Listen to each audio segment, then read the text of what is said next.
Fala, abençoado! Tudo bem com vocês? Espero que sim! Que bom que você está aqui assistindo a mais uma aula que a Tia Pri preparou para você e coloquei aqui no meu canal. Nessa aula a gente vai conversar sobre o sistema urinário. Bora lá conversar um pouquinho, entender como que funciona e para que serve o sistema urinário. Mas antes de começar, vamos entender um pouquinho o significado da palavra excreção.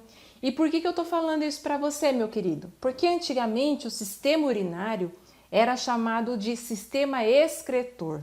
Só que quando a gente fala em excreção, a primeira coisa que vem na cabeça da gente, toda vez que a gente está falando disso aqui, o que os alunos normalmente pensam? Lembram da famosa bosta, do cocô, da merda, das fezes, certo? Só que tem uma coisa, meu querido, a gente não considera as fezes como uma excreção celular, porque as fezes nada mais é do que o resultado daquilo que o nosso corpo ingeriu, porém não foi absorvido. Então, ele é o produto final da digestão daquilo que a gente come, certo? Então, não tem nada a ver com excreção. Quando a gente está falando em excreção, a gente está falando em resíduos metabólicos produzidos pela célula. É tipo assim, sabe quando você se alimenta? Você ingere, o seu alimento, ele passa por toda a digestão e aí ocorre a absorção e todos os nutrientes caem lá no sistema circulatório. Então, esses nutrientes eles vão ser enviados para as células do nosso corpo, porque elas precisam receber isso daí para se manter viva, funcionando, entendeu? Só que quando a célula está trabalhando com esses nutrientes, ela vai produzir uma sujeirinha. Isso que é a excreta. Essa sujeira da célula, esse cocozinho da célula, é isso que eu estou chamando de resíduo metabólico. É isso que nós chamamos de excretas, beleza?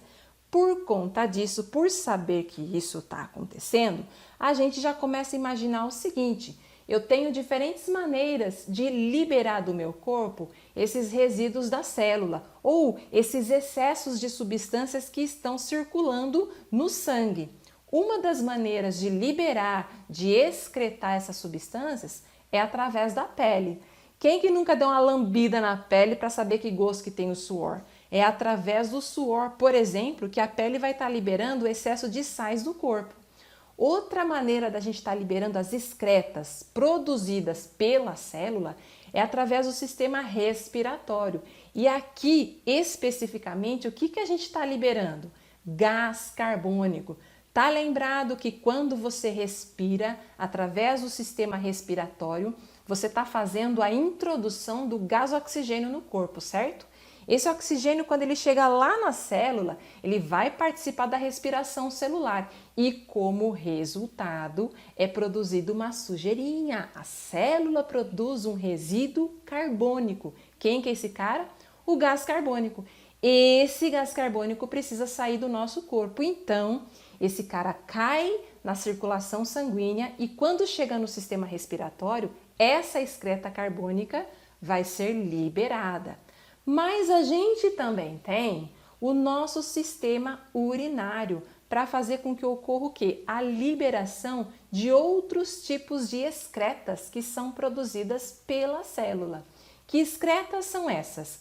São aquelas que possuem na sua composição o nitrogênio. São as excretas nitrogenadas. E é isso que o sistema urinário faz também. Ele vai liberar todo o resíduo que foi produzido a partir da quebra de aminoácidos. Ai, tia Pri, não lembro o que é esse trem. Sabe quando você ingere carne, alimento rico em proteína? Então, quando passa pelo sistema digestório, essa proteína ela vai ser quebrada, tá? E vai formar as unidades que formaram essa proteína, que são os aminoácidos.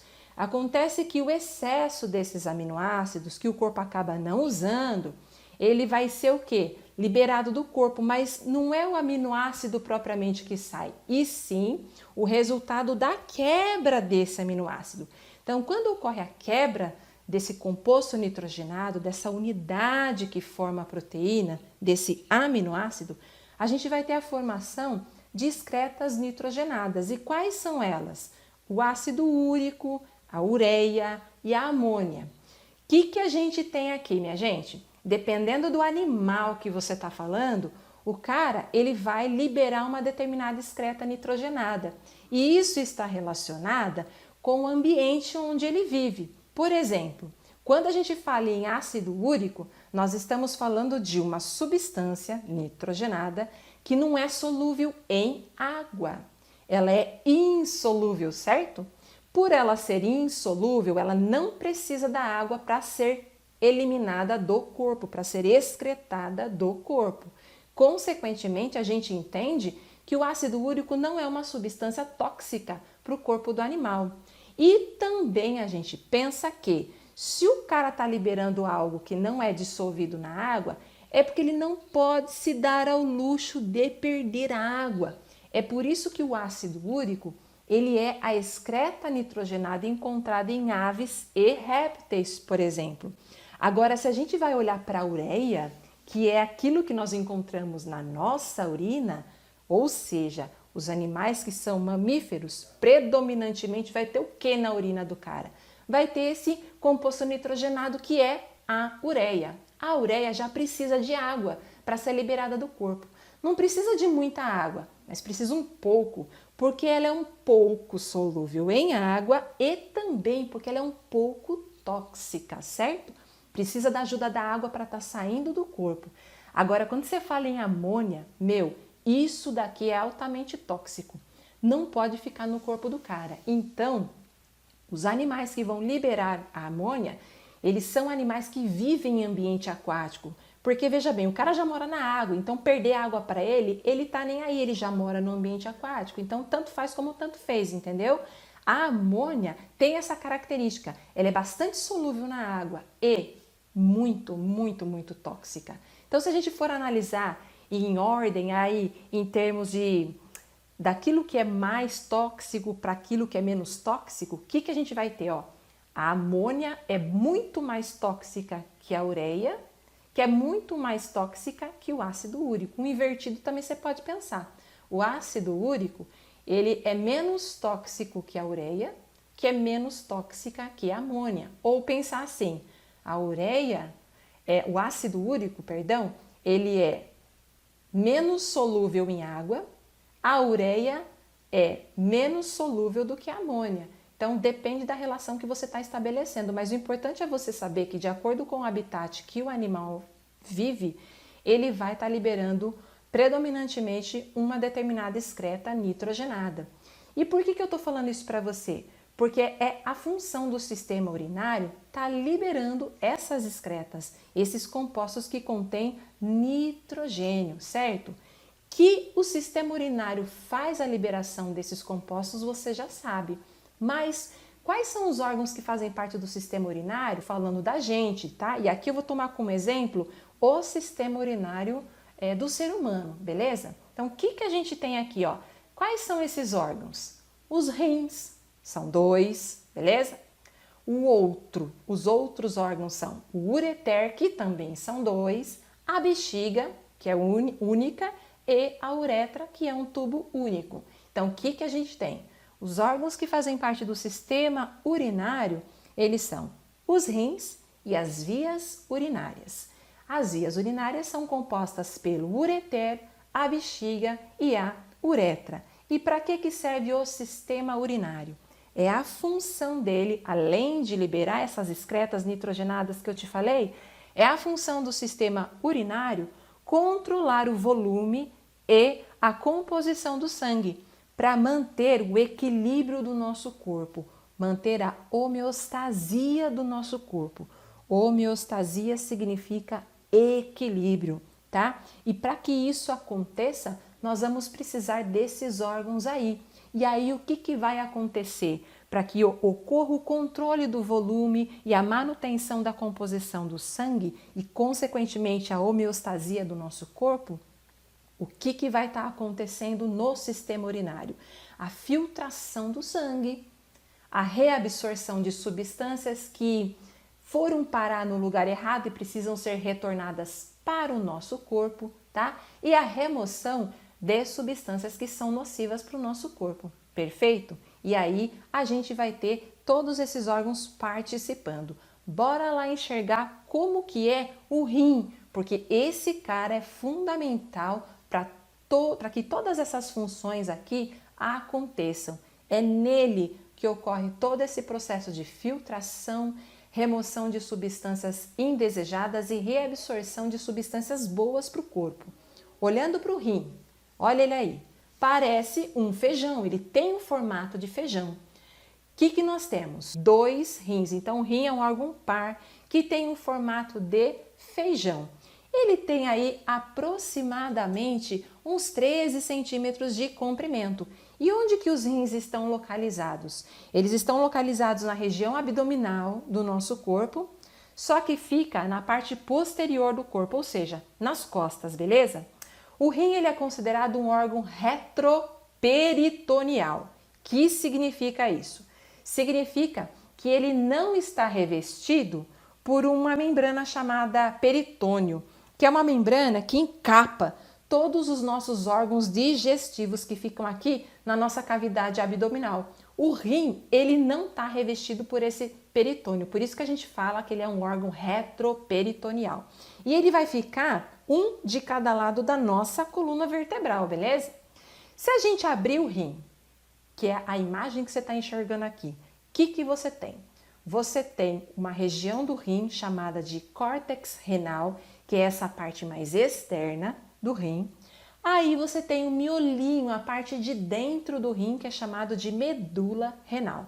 É na medula renal que nós temos essas estruturas que parecem pirâmides, por isso são chamadas de pirâmide renal. Entre o córtex renal e a medula renal é que ocorre a formação da urina. Uma vez produzida a urina, ela vai ser conduzida até a pirâmide renal. Da pirâmide renal, note que está saindo uns canais amarelinhos aí, que são tubos, que são chamados de cálice renal. São vários cálices renais que estão aí saindo, um de cada pirâmide renal, beleza? Mas todos eles vão se encontrar num tubo mais largo chamado de pelve. É da pelve que essa urina vai ser conduzida para as vias urinárias, a começar pelo ureter. Se eu olhar a parte microscópica do rim aqui, e isso tudo que eu citei para você, são estruturas que são visíveis ao olho quando você abre o rim, você consegue enxergar. É a parte anatômica macroscópica do rim, beleza? Só que tem a parte anatômica microscópica. O rim ele é formado por unidades muito pequenas, por milhares de unidades pequenas chamadas de néfron. O néfron ele fica entre o córtex renal, então entre a parte externa do rim e a medula renal, certo? E é nos rins que ocorre a formação da urina. Por isso que nós falamos que os néfrons são as unidades funcionais dos rins. Vamos enxergar como que é um néfron aqui, ó. Presta atenção nessa imagem que eu achei para você. Se eu olhar para um néfron, eu percebo que ele é formado por uma região chamada de corpúsculo renal. Essa região arredondada que você está vendo na imagem. Além do corpúsculo renal, o rim é formado pelo túbulo renal. O túbulo renal corresponde a essa porção aqui que eu vou mostrar para você, ó. Esse enovelado de tubos aqui, ó, que vão dando a voltinha, certo? Aí você tá vendo quem? O túbulo renal. Perfeito. Acontece que se eu for examinar o corpúsculo renal, se eu for abrir essa estrutura arredondada, como a imagem está mostrando para você, o que você enxerga? Você enxerga uma estrutura que tem o formato de letra C, que é chamada de cápsula renal. Antigamente era chamada de cápsula de Bowman, tá?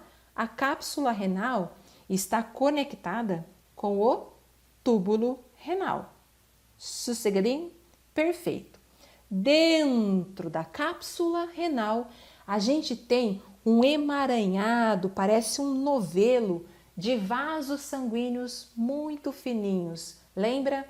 Os vasos sanguíneos que são de calibre menor, eles são chamados de capilares. Aonde que eu tenho aqui os capilares? Essa região que eu estou mostrando aqui para você. O que a gente tem acontecendo aqui, tá? Penetrando o rim, nós temos a artéria renal e a veia renal. Pega a artéria renal, que é um vaso de grande calibre, tá? A artéria renal, ela penetra no rim, só que ela vai se ramificando, beleza? Quando ela se ramifica, ela vai dando origem a vasos menores, as arteríolas. Aqui, o que você está enxergando é a arteríola aferente.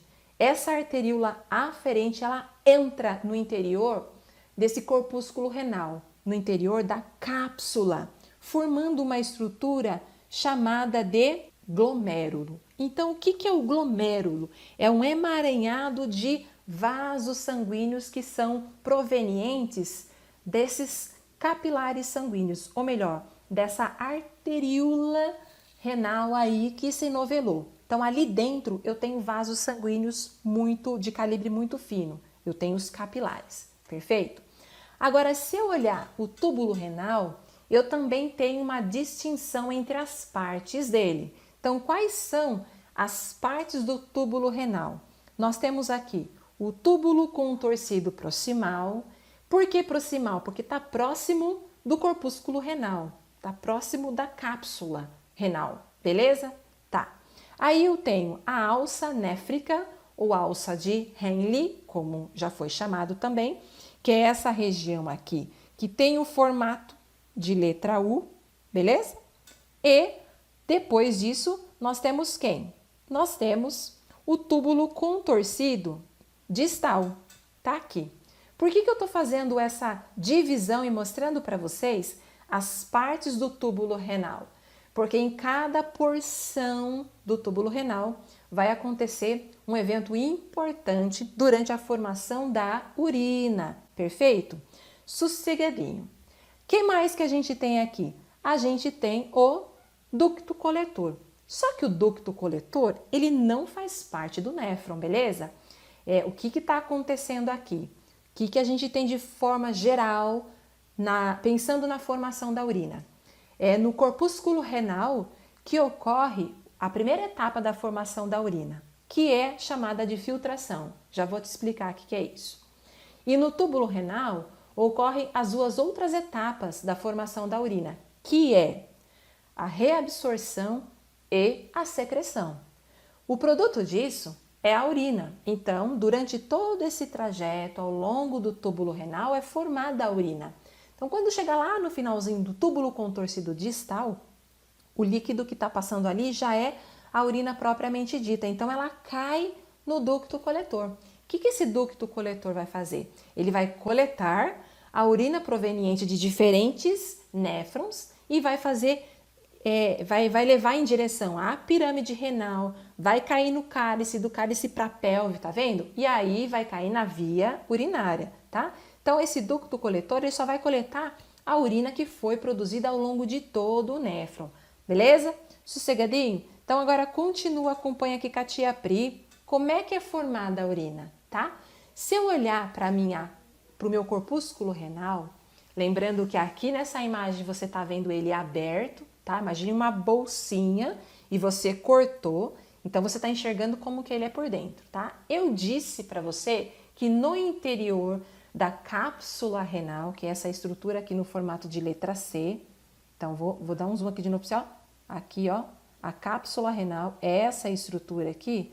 No interior da cápsula renal, a gente vai ter um emaranhado de vasos sanguíneos, que são os capilares, tá? Essa estrutura, esse emaranhado aqui, é o que nós chamamos de glomérulo. Então, o que está acontecendo aqui, queridão? O sangue que ele vem da artéria renal, ele vai sendo distribuído ao longo das arteríolas e da arteríola cai lá no interior do glomérulo, certo? Perfeito. Nessa região, dentro da cápsula, vai ocorrer a primeira etapa da formação da urina, que nós chamamos de filtração. O que é a filtração? Nada mais é do que esse sangue proveniente da artéria renal, ele penetra na cápsula renal através dos capilares. Devido à pressão com que o sangue ele chega no interior desse glomérulo, tá? Ocorre a passagem de substâncias que estão presentes no sangue, dentro desses capilares, para a cápsula renal. Então, o líquido, a parte líquida e as substâncias pequenas que estão aí no interior desse sangue, desse plasma, vão atravessar a parede do capilar, a parede da cápsula e vai cair no interior da cápsula renal. Pronto, esse processo é chamado de filtração. Só que o que a gente tem nesse líquido filtrado? Esse líquido é chamado de filtrado glomerular. O que tem ali? A gente tem água, sais minerais, aminoácidos, glicose, vitaminas e as excretas nitrogenadas. Ou seja, a gente tem a sujeira, coisas que são nocivas e precisam sair do corpo, e as substâncias que são boas. Mas note o seguinte, das substâncias que são boas vão ser retornadas para o nosso corpo, você vai ver somente moléculas que são pequenas, tá? Por que eu tô falando isso para você? Porque não ocorre a filtração de hemácia, não ocorre a filtração de proteínas aqui, beleza? São moléculas que são grandes, não vão conseguir atravessar a parede do capilar, a parede da cápsula de Bowman e entrar no interior dessa cápsula aí, beleza? Isso não vai acontecer, então preste atenção, tá? Sossegadinho? Então, o que a gente tem no glomérulo? A ocorrência da filtração. O líquido resultante disso é o filtrado glomerular. Acontece que muitas substâncias que estão nesse filtrado, nessa substância que foi produzida a partir da filtração, tá? Desprezando aí células sanguíneas e outras moléculas grandes, que é o caso de proteína, beleza? Nesse filtrado glomerular, a gente vai ter substâncias que precisam retornar para o sangue. E aí é que entra a segunda etapa da formação da urina, que ocorre no túbulo contorcido proximal. Essa etapa é chamada de reabsorção. Por quê? O que está acontecendo aí? As substâncias que são boas precisam retornar para o corpo, porque nós vamos usar isso daí. Então, durante a reabsorção, eu tenho a recuperação, o retorno dessas substâncias boas para os vasos sanguíneos. E note que o túbulo renal, ele é todo envolvido por vasos sanguíneos. Olha eles aqui, ó, tá? Estão ali, ó, em contato muito próximo para facilitar esse processo de reabsorção, de retorno, tá? Só um detalhe muito importante para você. Quando ocorre a filtração, nós temos a passagem de todas essas substâncias do filtrado glomerular através de um processo de um transporte passivo, que é o transporte que ocorre a favor do gradiente de concentração. Ou seja, no interior do sangue, a gente tem muito dessas substâncias aqui que foram filtradas. E lá dentro do túbulo renal, essas substâncias estão em concentração muito baixa. Então, por transporte passivo, eu tenho a passagem de todas essas substâncias para o interior do túbulo renal. Perfeito? Quando chega lá no túbulo contorcido proximal, o que vai acontecer é o seguinte: a água, ela vai retornar para os vasos sanguíneos por osmose, que é um outro tipo de transporte passivo. Agora, os sais, os aminoácidos, a glicose, a vitamina, isso tudo vai ser reabsorvido, por transporte ativo, queridão. Ai, tia Pri, não sei, por que transporte ativo?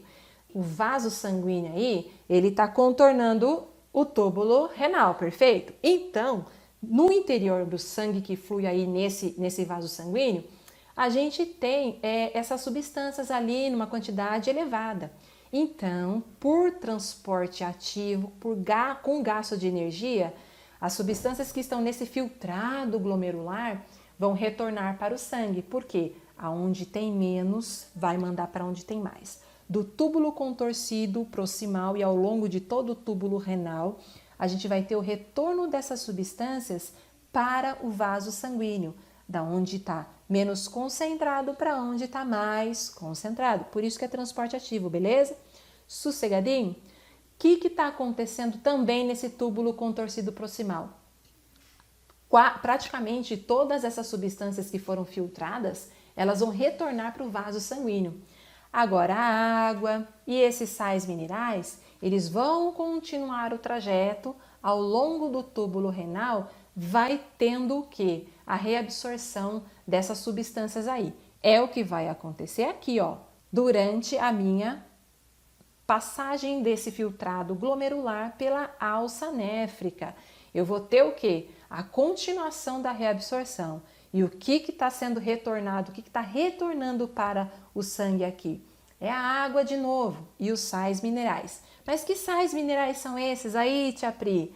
É cálcio, é potássio, é sódio, é magnésio. Todos esses sais minerais que são importantes porque são utilizados no nosso organismo. E aí continua a nossa brincadeira. Por quê? Porque esse filtrado glomerular cada vez mais vai passando a ter menos substâncias boas que o corpo usa e mais substâncias tóxicas e até mesmo os excessos aí. E eles vão continuar o trajeto sendo conduzidos para o túbulo contorcido distal. O que está acontecendo nessa porção final do túbulo renal? Continua a reabsorção. A gente tem sim a passagem de água e sais, continua isso. Perfeito? Sossegadinho? Tá, mas também vai acontecer o seguinte, a secreção. O que seria a secreção durante a etapa da formação da urina? É a passagem, olha aqui pela imagem, vou te mostrar. É a passagem de substâncias que estão no vaso sanguíneo, do vaso sanguíneo para o túbulo renal, para essa região do túbulo renal, que é o túbulo contorcido distal, tá? Que substâncias são essas? É o excesso de potássio, íons hidrogênio, ácido úrico e amônia, perfeito? Isso vai se juntar com o ácido úrico, com a amônia, que por transporte passivo entrou no túbulo renal lá durante a filtração, certo? Vai se juntar com isso para poder formar o quê? A urina, de modo que nessa porção final aqui a gente vai ter a urina propriamente dita sendo formada. E aí, essa urina, ela vai ser enviada, conduzida para o ducto coletor. E aí nós temos a última etapa, que é a excreção. É quando a urina que foi formada cai nesse ducto coletor e daí vai ser conduzida para as vias urinárias do indivíduo. Mas a gente tem uma coisa muito importante e relevante para ser considerada aqui na região do ducto coletor e do túbulo contorcido distal. O que vai acontecer aqui, minha gente? Nessa região do ducto coletor e do túbulo contorcido distal, a gente vai ter a participação de hormônios agindo sobre o túbulo renal para ocorrer a reabsorção de substâncias como água e sódio. Então, a gente tem aqui a atuação de dois hormônios importantes. Hormônios são substâncias que foram produzidas por glândulas do nosso corpo e são enviadas para o órgão onde precisa trabalhar. Quais são esses hormônios que agem sobre o túbulo renal?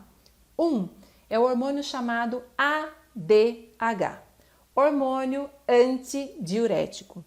Esse hormônio, ele é produzido numa região do cérebro chamada de hipotálamo e ele é guardado na glândula mestra do nosso corpo, que é a hipófise, ok? Quando ocorre a necessidade, esse hormônio ele vai agir lá nos túbulos renais, lá no túbulo contorcido distal, para que ocorra a remoção da água que está ali nesse túbulo, certo? Para não deixar essa água sair. Em que situação que isso daqui vai acontecer? Pensa comigo. Quando a gente não pode perder água, filho. Tem momentos em que... Pensa naquele dia que você não toma muita água, sabe? Aquele dia que você quase não bebeu água, pá. Você não bebeu água, filho. Você não pode se dar ao luxo de perder água, certo? Então, o que acontece? Como que o nosso corpo percebe que a gente não está com muita água? Porque o nosso sangue fica muito concentrado, certo? Esse sangue concentrado, ele está passeando pelo corpo, no interior de vasos sanguíneos. E a gente tem as células nervosas que são muito sensíveis e elas percebem isso daí. Uma vez que as células nervosas percebem, elas dão um sinal lá para a hipófise e falam: vai hipófise, manda o ADH lá para o túbulo contorcido distal, porque esse abençoado não bebeu muita água, então ele não está podendo perder água do corpo. Aí, esse ADH ele vai agir na parede do túbulo contorcido distal. De que forma? Aumentando a permeabilidade dele à passagem de água. Então, a água que está passando aí, ela vai retornar, ó, vai retornar para o vaso sanguíneo, certo? Esse é o ADH agindo, tranquilo. Mas e aquelas vezes em que você bebe bastante água? Você ingeriu muita água, pá.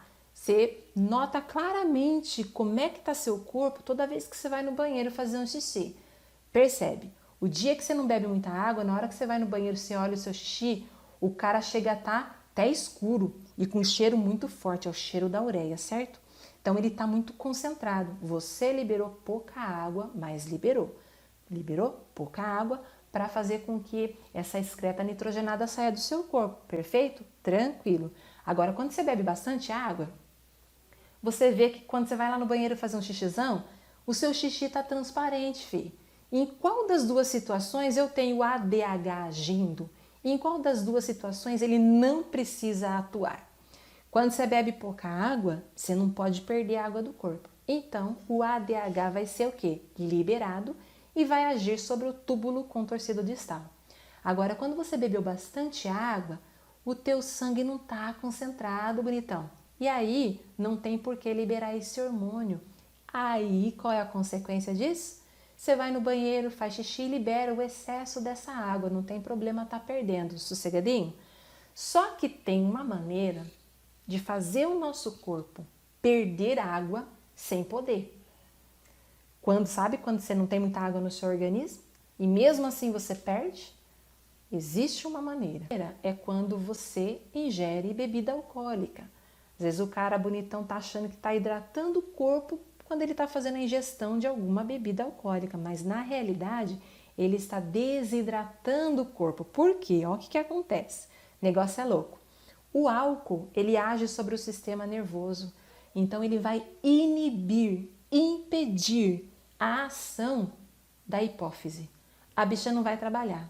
Se ela não está trabalhando, que ela está meio lesada das ideias, ela não vai liberar o ADH. Consequentemente, esse hormônio não vai descer lá no túbulo renal, não vai agir sobre o túbulo contorcido distal. E aí, bonitão, a água que você filtrou lá na sua cápsula renal, lá na sua cápsula de Bowman, certo? Essa água que entrou no seu túbulo renal, do jeito que ela entrou, ela vai sair.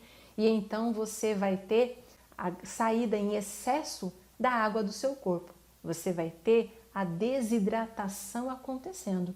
Por isso que no dia seguinte, as pessoas que ingerem bebida alcoólica, elas ficam com ressaca, ficam com mal-estar, dor de cabeça e muita sede. O que é a ressaca? É muita sede. Por quê? Porque o cara, ele perdeu água além do normal.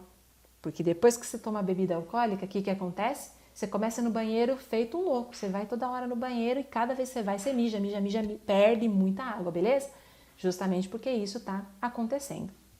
Um outro motivo que leva o indivíduo a perder água em excesso por conta desse mau funcionamento do hormônio antidiurético não está relacionado com bebida alcoólica, está relacionado com um tipo de diabetes que não é a diabetes mellitus, a diabetes comum, é a diabetes chamada diabetes insípidos.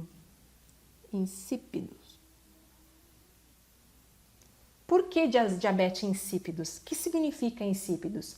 Insípido significa sem sabor. Então faz uma comparação. A diabetes mellitus, qual que é a característica clássica dela? A pessoa está com muito açúcar no sangue.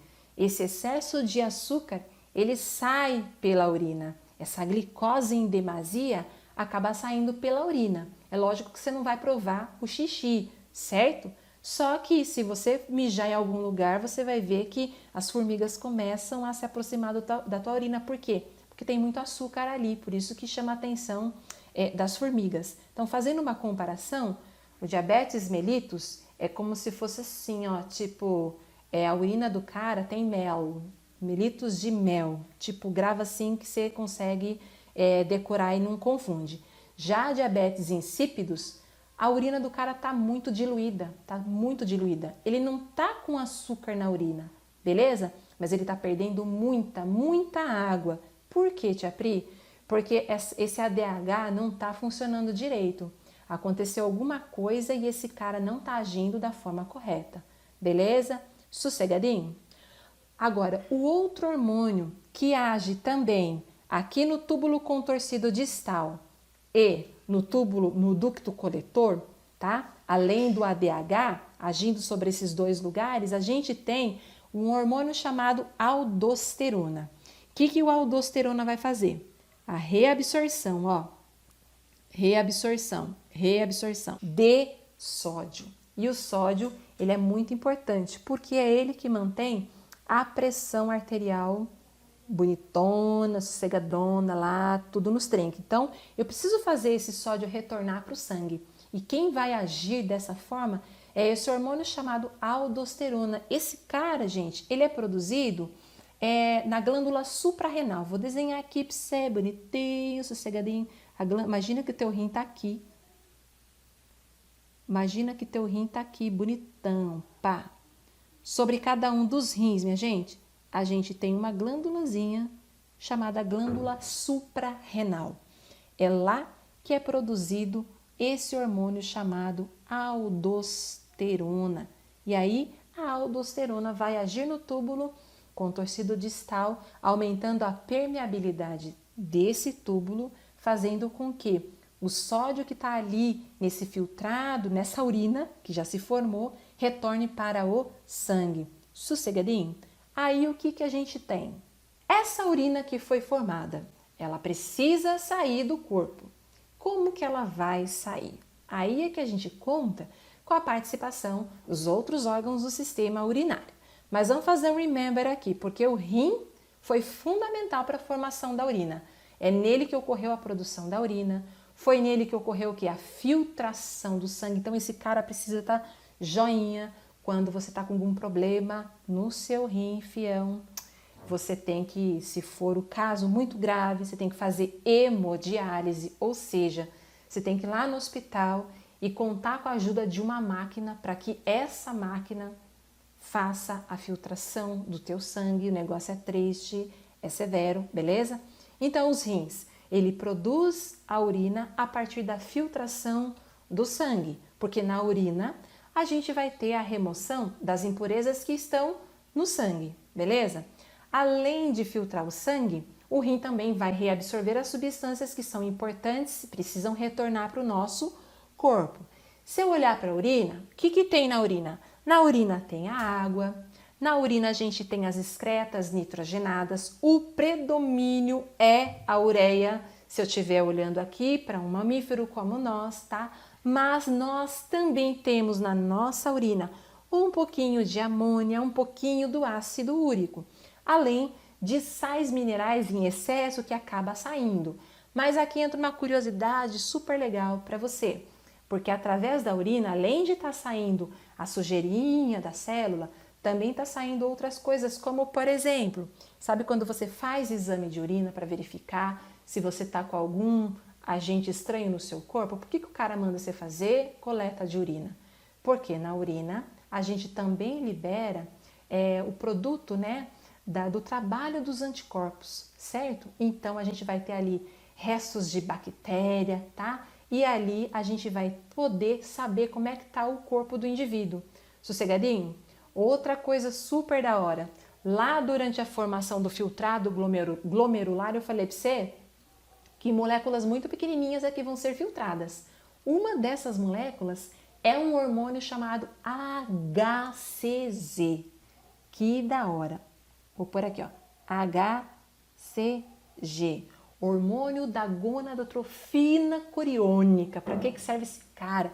Esse hormônio, cara, ele consegue ser filtrado, ele é pequenininho, muito pequeno, vai parar na urina, o corpo não precisa dele reabsorvendo de volta. Então ele sai pela urina. Quando a mulher está grávida, por que a gente usa a urina para fazer o teste de gravidez, aquele teste de farmácia? Porque ele foi filtrado. Esse hormônio ele foi filtrado. Ele saiu lá do capilar sanguíneo, entrou no túbulo renal e ele não foi reabsorvido. Então é natural que ele esteja presente na urina e ele é detectado pelos testes de farmácia. Perfeito? Agora olhando para essa urina aí, vamos fazer essa bicha sair do corpo. O que a gente tem? Passou, foi produzido lá no rim, sossegadinho, aí essa urina, ela vai sair, ela vai ser conduzida para as vias urinárias. Quais são essas vias? Ureter, bexiga e uretra. Então vai, a urina que foi produzida lá no rim, ela vai para o ureter. Note que de cada rim a gente tem um ureter saindo.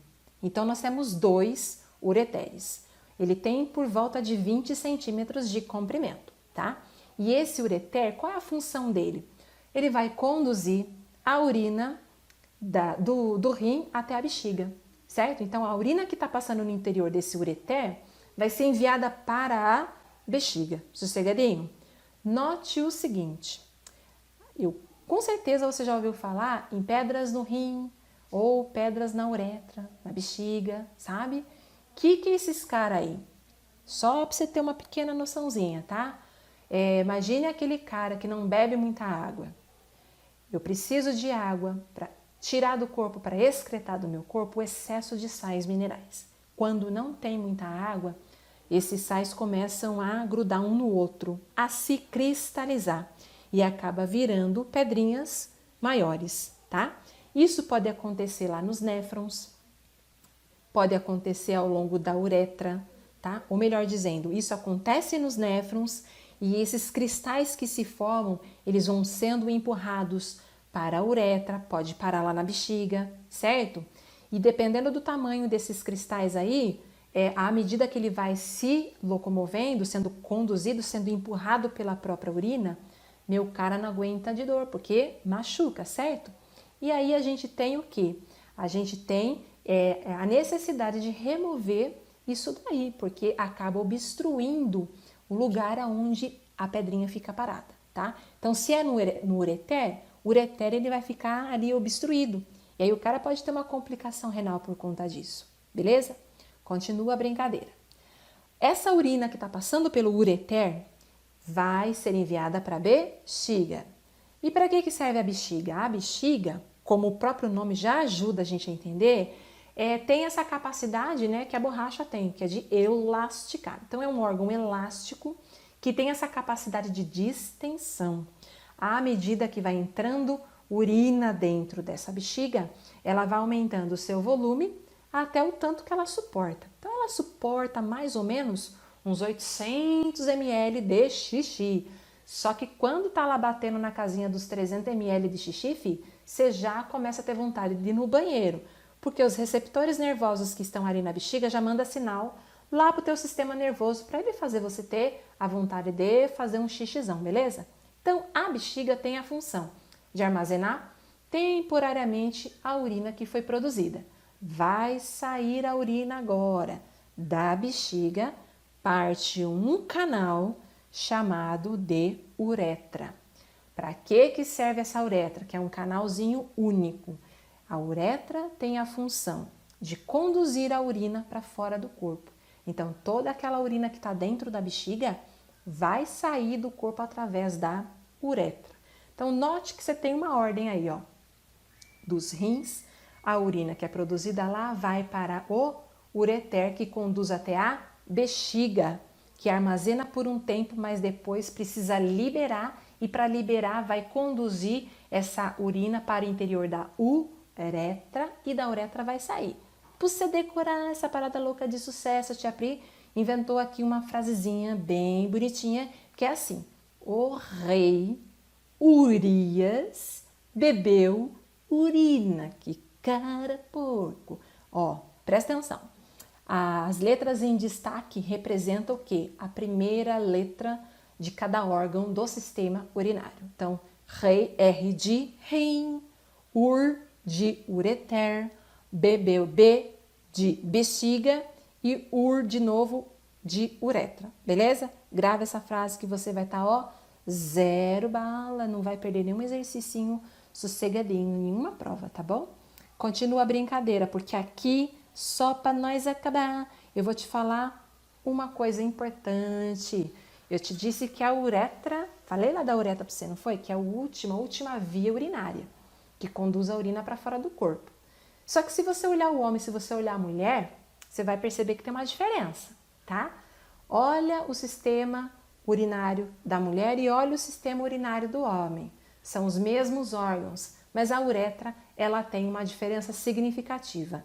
Na mulher, a uretra, ela é mais curta, beleza? Ela tem por volta de 5 centímetros de comprimento.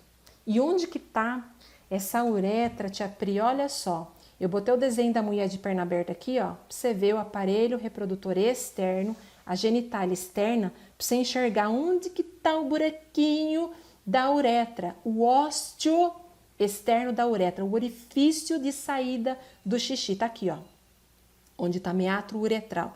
Esse buraquinho aí é por ele que o xixi sai. Por que eu tô te mostrando? Porque logo abaixo nós temos o orifício vaginal, a entrada da vagina. Então, a uretra, esse buraquinho, ele fica entre a vagina e o clitóris. Beleza? Segredinho? Por que eu tô falando isso? É muito comum, cara, aluno achar que na mulher a urina sai pela vagina. E por que os caras pensam isso? Porque quando a mulher tá menstruada, a urina, ela vai sentar para fazer um xixi. Olha só, veja onde que tá o canalzinho do xixi. Não tá em cima? Acima do canal vaginal? Pela vagina sai a menstruação. Sossegadinho? Pela uretra sai o xixi. Na mulher, a uretra é só para sair a urina, tá? Só que quando ela tá menstruada, olha que nojento que eu vou falar para você agora. A urina, ela passa pela vagina, ela escorre pela vagina e é natural misturar com o sangue e parece que você tá mijando sangue. Na verdade, não, tá? Na verdade, a urina, ela se misturou com o sangue, então parece que você tá mijando sangue, mas não tá mijando sangue. Só ocorreu essa mistura, beleza? Então, na mulher, a uretra é um canal exclusivo para a saída da urina. Tem um buraquinho específico só para sair o xixi. E esse canalzinho chamado uretra é menor. Olha no homem. No homem, a uretra é um canal comum a dois sistemas. O sistema urinário, e aí a uretra está conectada com a bexiga para fazer sair o xixizão, mandar para fora do corpo, tá? Então é para micção, o ato de urinar, tudo bem? Mas não só ao sistema urinário. Note que a uretra está passando no interior do pênis. E o pênis é o órgão copulador masculino, é o órgão do sistema reprodutor.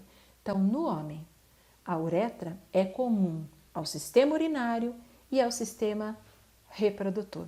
Além de fazer parte de dois sistemas, conduzindo então a urina, quando precisar urinar, ou o sêmen durante o ato sexual, tá? Essa uretra tem um tamanho diferente, ela é maior no homem, tem cerca de uns 16 centímetros. Então veja a diferença quando você compara com a uretra feminina. Então é isso, bonitão. Espero que você tenha entendido, abençoado. Espero que você tenha compreendido. Se você gostou, se você entendeu, compartilhe essa aula com seus colegas que também querem estudar um pouquinho de biologia. Dá um joinha no canal da Tia Pri. Se você não se inscreveu, se inscreve, sossegadinho, para dar aquela força. E até a próxima aula que eu vou preparar para você. Fica com Deus. Forte abraços. Tchau, tchau, minha gente.